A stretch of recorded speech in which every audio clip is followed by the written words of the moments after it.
Yo, yo, yo, what is up? What is up? What is up? Welcome back to the third intermission. Two-person show tonight. Avery here, currently in Toronto for the World Cup, doing some footy coverage.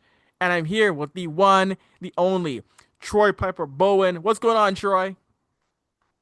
Not too much, Avery. How you doing tonight? Just chilling on this kind of chilly Sunday evening. But I mean, the rain that we had earlier today, it was needed. We needed to break that heat a little bit. Yeah, that was some But strong rain, man. yeah, it was weird because like on my way home from work, like in the area I live in Jane and Wilson, I don't know if any of our listeners are from or live in this area, but like three different parts I had crossed to come home, and it was either raining really hard, drizzling, or not at all. Like when I left work, where I was specifically, it was raining. When I got behind the mall, it was drizzling. When I got home, it wasn't. When I left work and looked across the streets, it wasn't raining at all. So you know those weather patterns where it's like you can cross the street and it's raining on one side and not raining on the other. That's kind of Hmm. basically what today was like for me when I left work. Yeah, that's the one thing about weather in Canada. It can be raining one area, not raining one area, or it can rain hard for a few minutes and be sunny again. But today, nah, it was just for a good 4 or 5 hours, just hard rain today. So, yeah. Yeah. How are you enjoying your time in Toronto so far? How is the footy stuff going? Oh man, let me tell you something, Troy. Covering a World Cup game, I covered the Canada Bosnia game. I'll be at Ghana Panama as well. That kind of ballsy atmosphere, walking in and seeing BMO full and seeing it hit the World Cup was in this country, amazing, amazing. And when Kyle Larin scored that equalizer, if there was a roof on BMO, it would have blown off Troy. It seems like it. I haven't. I'm not totally into soccer, so I'm not really following a lot of this. Mhm. But I did see more than a few people say that that Canada had their chances, but they just missed on a lot of them. And then I just happened to see a couple of those chances scroll through my timeline, and all I can think of is like Roberto Baggio for Italy when he had those free kicks and just airmailed all of them. Yeah, that game that could have easily been a 3-1 Canada win because they had so many chances in tight where shots went wide, shots off the crossbar and didn't go in. Like they could have won that game 3-1. Yeah, but you know it's it's a learning experience. They just gotta you know go forward. Yeah, Don't bother looking back. You just gotta. I mean, well, you can look back because obviously you're gonna want to look at the video and see what you can do better. But I mean, from like a mindset standpoint, yes, you definitely don't want to keep dwelling on what happened in the past. You just want to grab those experiences, learn from it, move on, keep your fingers crossed, and hope you do better. And regardless of what happens, the men's Canadian team, you're doing us proud no matter what happens. So we're glad to see you win it. Now, let's see you do something with it. yep. And now they're playing next up. They're playing on Thursday, Qatar, and then they end the group stage against Switzerland. So if they can beat Qatar, they'll be in a really good spot to move on to the round of 32, Troy. So that's a big thing. Again, Canada's never qualified for the raw knockout round, and Canada's never won a match in the World Cup. So if they can do both, that will be a win. Yeah. Like I said, they'll do us proud regardless of what happens. And hey, giving us getting to advance to the next round, it'd be huge for the country.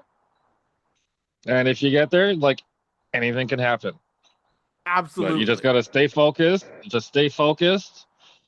Um, focus on the little things, but not too long though. And then No, let the cards fall where they may. no, I exactly. believe in Canada. No, a lot of people do now. A lot of people do after seeing how that game ended and going from the World Cup chat to what's going on right now. The Stanley Cup Final. The At the time of this taping, the Hurricanes lead Game 6, 1-0. Taylor Hall with the first goal of the game, Game 6, back in Vegas. And this Carolina Hurricanes team, again, has found ways. They have been able to push Vegas. They've gotten the Carter Hart. This is a team that's had consistency.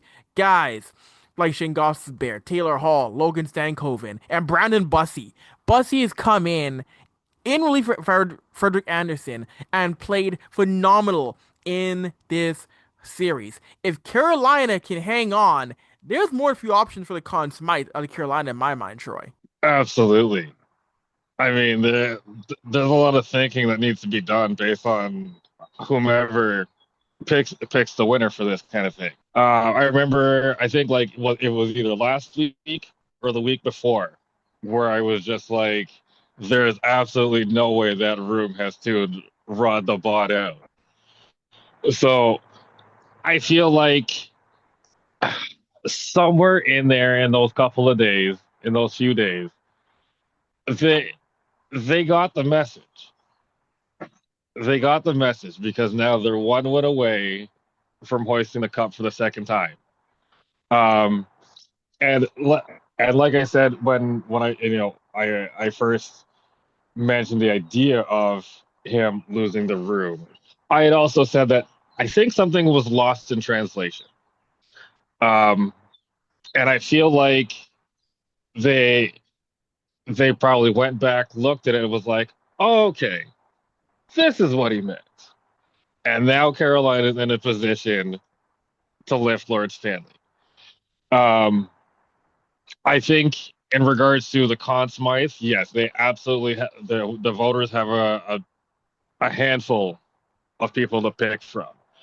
You got guys like Taylor Hall, um, Jordan Stahl, Gostisbehere, like you said, like these are all like veterans now, but these guys are turning back the clock. And then you've got younger guys like Stankoven, Bussy coming in, you know, turning up. Let's not discount Jacob Slavin.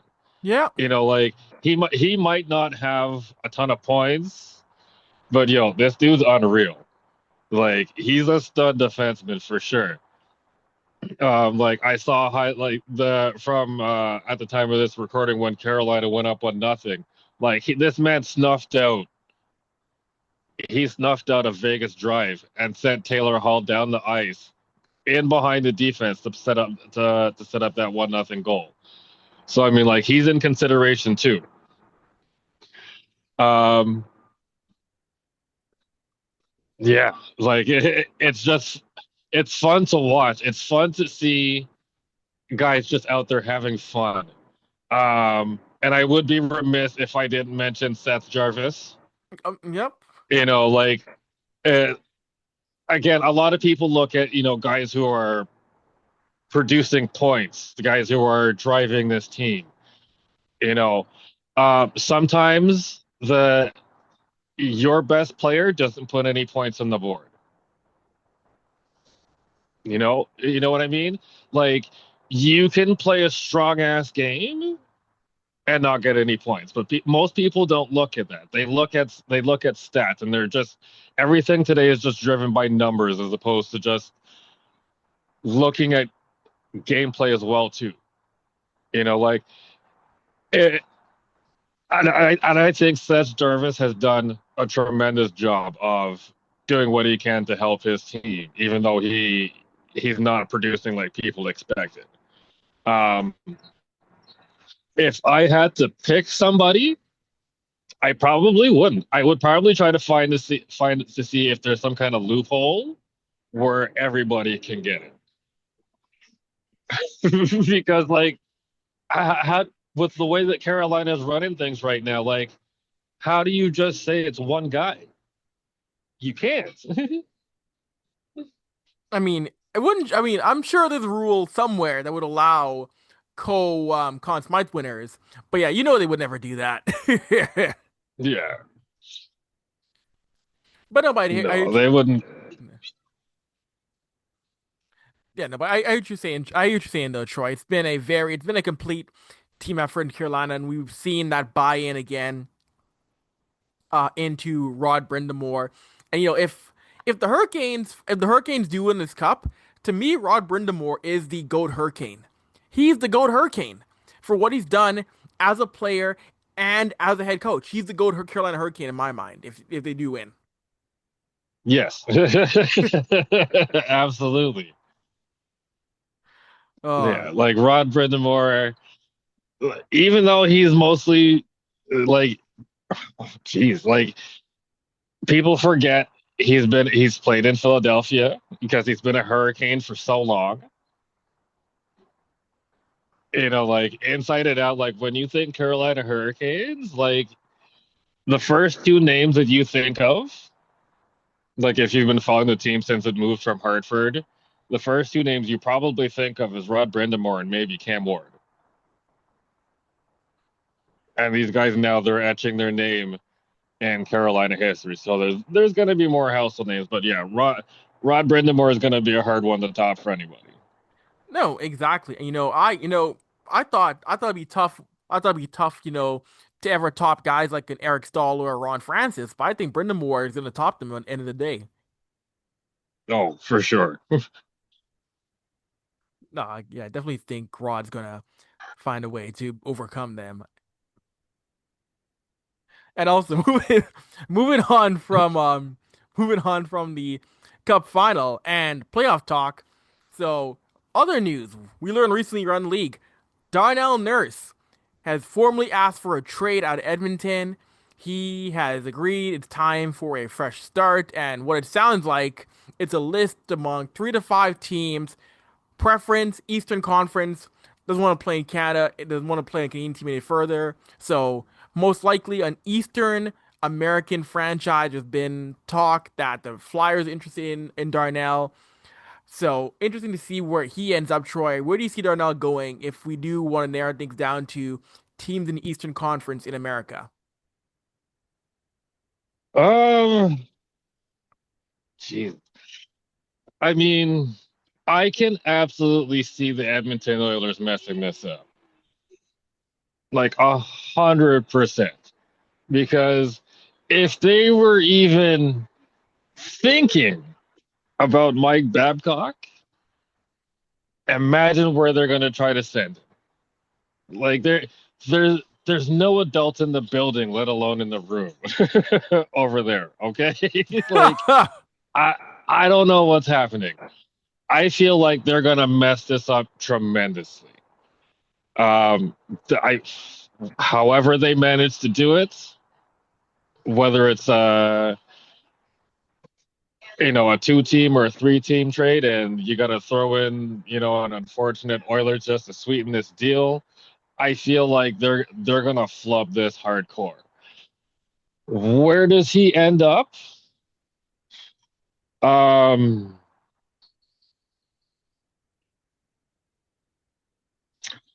I feel like he's gonna end up in LA. I mean, like, does he go to? They might not want to send him to a division rival, Mhm. but I feel like eventually he's gonna end up in LA. What and how teams try to move around it, I don't know. But in the East, if he goes East, hmm, maybe New York. New York, Rangers, Islanders. Yeah, yeah, maybe New York. I probably the Rangers, but again, Chris Drury too. Like he might screw that up too somehow. No, you're not Like wrong. yeah, he's definitely one of those GMs where it's just like you got to be wary of what you're doing with him and how to pull the wool over his eyes because he doesn't seem to be that great at his job, but James Dolan seems to think he is, so that's why he's still employed and collects a check. I mean, everything we've heard about the Rangers over the past year has been nothing but you know that guy who's trying to wash his car and he's carrying the hose and the bucket and it all spills and he falls down. That's Chris Drury as the GM.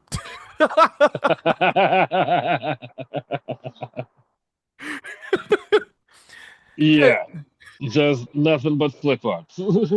Because everything we have that's come out or been said about how he's handled things, I mean, I've said it before on this show. Look at how he's handled or how this team handled the Keandre Miller trade. Keandre Miller is killing it right now in Carolina, and the Rangers say, you know what? Nah, we're done. They pulled the old Ned. They pulled like the Flanders family, Ned's parents. We thought of no ideas. We're all out of ideas. We thought we need help. Like they're Flanders parents with the no more ideas. We tried nothing. Like that is Chris Drury and the Rangers management when it came to Keandre Miller.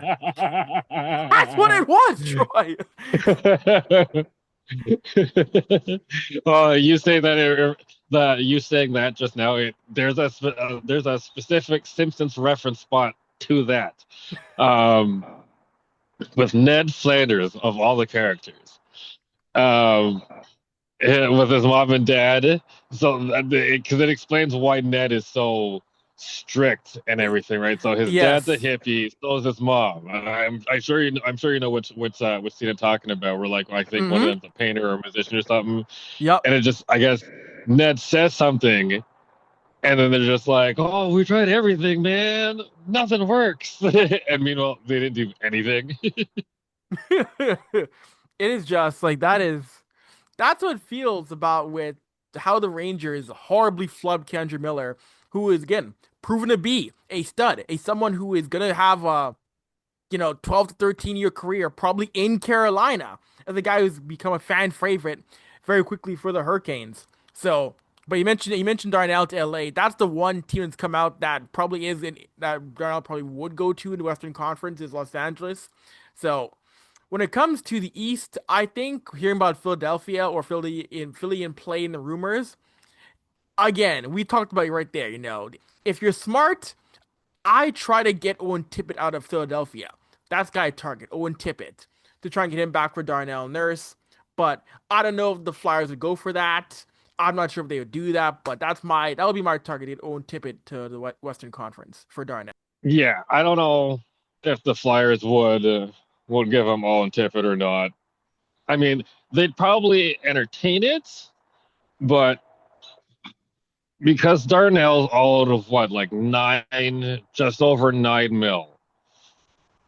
I don't know. I don't know if Philadelphia would be willing to take that uh, for Tippett. I mean, I feel like it's definitely got to be a team with with more than enough cap space and a team that he honestly feels could be like a legit cup contender. Yeah. Um, and plus to Philadelphia, they're expected to re-sign Dan Vladar to a multi-year deal too, so that's going to end up eating a lot of money. Yeah. So how much money are they truly going to have to hold Darnell if they're able to swing some kind of deal? Yeah. No, you're Yeah. entirely right. And I did want to say, of course, what are your thoughts from Darnell to another player who had a trade demand? Now we don't formally know all the teams on Darnell's list, but we do know all the teams on the list of Dylan Larkin, who still has 5 years left, or sorry, 4 years left on his contract. No, 5 years on his contract. And Dylan Larkin goes to the Red Wings management and says, "Hi, Mr. Eisman, I want to trade. Okay, give us your list." And it's Florida, it's Minnesota, it's Vegas. Brother, I understand you have a level of power. I'm glad you have empowerment, but if I'm a GM, Troy, I am telling Dylan Larkin, dude, work with us. If none of these trades, if these teams can't help us out, you're going nowhere. Like that is just to me, it's so funny how this guy, like, I personally think if I was a league, and I'm never really pro league on anything, but if a player wants a trade and they have the no trade or no movement or no trade clause and they have some level of power, if I'm a team, Troy, I would say you want to be moved? Okay, give me a minimum of 6 or 7 markets you want to go to. No less than six. I think the 3 to 5 stuff is silly because if a team can't make a trade with those 3 teams, you're going nowhere. Yeah, like only giving 3 teams. is dumb. Why limit yourself? If I'm Iserman, I'm talking to him and his agent, and I'm asking him, give me 10. Give me 10. Use your brain a little bit. Give me 10. I can't do nothing with three. Yeah, Like, and you pick, I mean, granted, they're all good teams, but it's yeah. like you pick the worst three teams that you could go to because you want to play with your little friends, where you're going to be like, and then you're going to complain when you're there because you're not 1A, you're not 1B, you're not Yeah, 1C. What? It, and if he doesn't want to give me seven more teams, Mr. Larkin, you can stay at home until you decide you want to give me those other seven. Then we'll talk. Like, this is so stupid with these no movement clauses, how they they're just like, I'll only give you three teams. Like, I with no trades, it's 10 teams you want to or 10 teams you don't want to based on how you've negotiated that in your contract. yeah, But like, to limit yourself in a no movement to teams with hardly any cap space is unbelievably stupid. If you guys want to play together that bad, go meet up at somebody's house, run the PlayStation, run the sticks, put some money down, play 2K. Nonsense. it's Like, you're trying to load up like it's the NBA. Come yeah. on, it's hockey. You know teams don't got money to do it like they do in the NBA. Be real. Come Yeah, on. you're right, Troy. That's a great point because you're right. This isn't the NBA with a soft salary cap with ways to go over the cap and ways to expand things. That salary cap in hockey is hard like a brick wall. We all know you can't go one dime over that. We all know that. No, you can't. Yeah, because like you got to be cap compliant on opening night. The Yeah, roster that you decide to put forth on game number one, if you are even a red US penny, oh, I know they probably don't use the penny anymore, but for hypothetically speaking, if you are one red US penny over, you got to go do the math and figure out who's got to sit. yeah. Exactly. Yeah, there are no aprons to avoid or get into. There are no bird rights. Like that doesn't exist in hockey. And so yeah, for Dylan Larkin to again say these are the three markets I want to go to, and you're right, Troy, where I know some guys don't mind being the second, third, or fourth option, but it's just funny how in hockey, how guys are just content. I mean, they want to play with their boys. They're content to go and be second or third banana or fifth banana just to play with their guys. Where other sports, they don't want to be the coach. They don't want to be the supporting cast guy.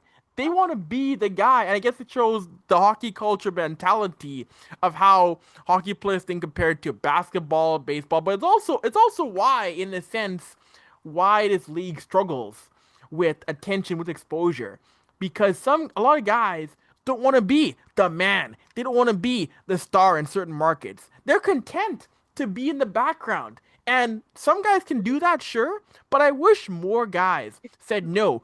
I want to be the man. And I mean, don't get me wrong. Detroit's messed up a lot. Detroit's had a horrible run, but there are so many guys who don't want to be the man in hockey, Detroit. It annoys me.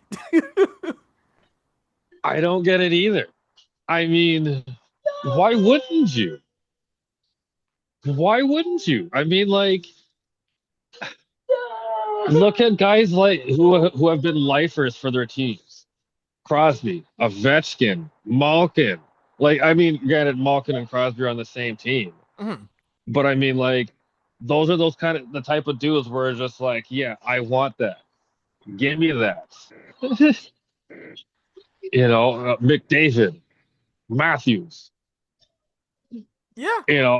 all these guys that are just like, give me that. Like, I'm sure maybe Matthews may want to leave, but like, just for saying, like, right now, like, guys who have been on their teams for so long, who haven't been moved via like a crappy trade or something out of their control. Hmm. But like you said, like I love those kind of dudes who embrace the challenge. Who are just like, I want to be that guy in this city where I got drafted or wherever I got traded to, if it's something that was out of their control. Like these guys, they just want to. Why are they scared? It's What they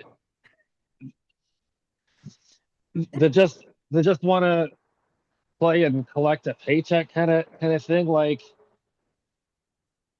do you know how many guys that are in the AHL who have been there for years hmm that are dying for a shot at the pros because they feel like they can be that guy who can make that difference. There are dudes that have been grinding there for double digit years. And you got guys in the pros that are just like, meh, whatever. No, man. that is a cancer to your team. Go on about your business. Let that AHL man have your spots. Let him show the people what's up. Why it's he's been grinding in the minor leagues, riding buses for 10 years. and you know what's funny too, Troy, and you'll recall this, like guys who want to be the teaming up kind of guys or the I want to go here to win guys. That back in the day, that didn't happen until you were really aged. Like when the Leafs brought in guys like Joe Newendike, Phil Housley, Francis Leach. When LA brought in Larry Robinson, like it was the old guys who did that. It wasn't the guys under Yeah. 35 who did that. Like, Yeah. Those guys were just like, let's push all our chips in. Let's go. Yeah. Because, like you said, these are the older guys at the end of their career. They're just like, all right, one more run, see what we can do.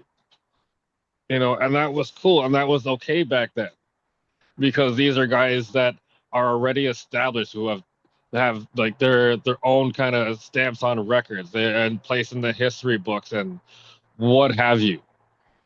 Like these guys, those are the guys that were saying, you know, preparing to say goodbye, so mhm. to speak. So that was cool. But nowadays, these young dudes, they probably are looking at the NBA as the example with these super teams. With guys trying to go here and to try to go there to see how many rings they can collect while doing the absolute minimum. And that's why, like in the NBA, a guy like Kobe never left. Mhm. Iverson never left. Like because those guys who they wanted to embrace that challenge, and especially because the two of them specifically played in such tough cities for ball, Yeah. they handled that pretty damn well for all that pressure that comes with playing in those cities. No. Yeah. It is so true, and it's just funny how there are some dogs who stay in markets like we've seen before.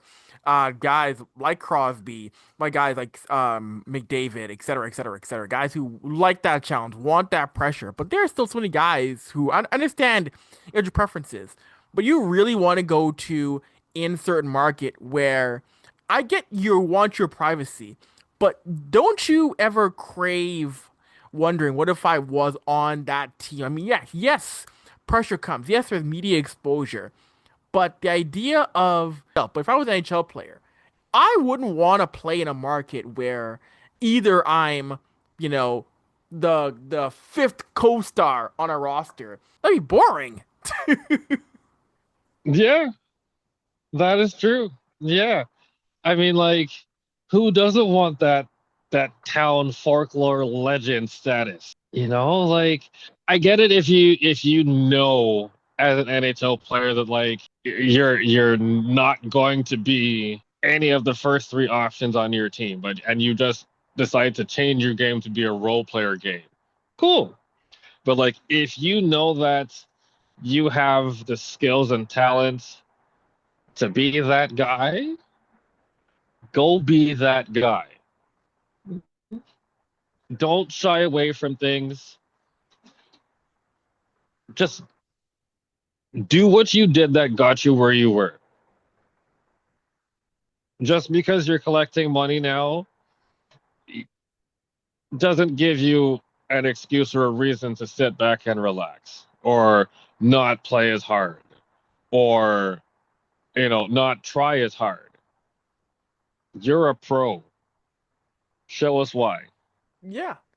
Yeah, it is. Yeah, it's a weird one, and I guess we'll see. Yeah, we'll see what happens with Dylan Larkin. We'll see where he goes. We'll see where Darnell goes. Interesting times for NHLers going forward in the summer here. And before we wrap things up here on the show, the Toronto Marlies are up 2-0 in the Calder Cup Final, getting big wins on the road against the Chicago Wolves. And Troy posted on group chat how the broadcast in Chicago was going wild over Alexander Nylander penalty shot where he scored, and they're just giving it to officials on that goal there in game two.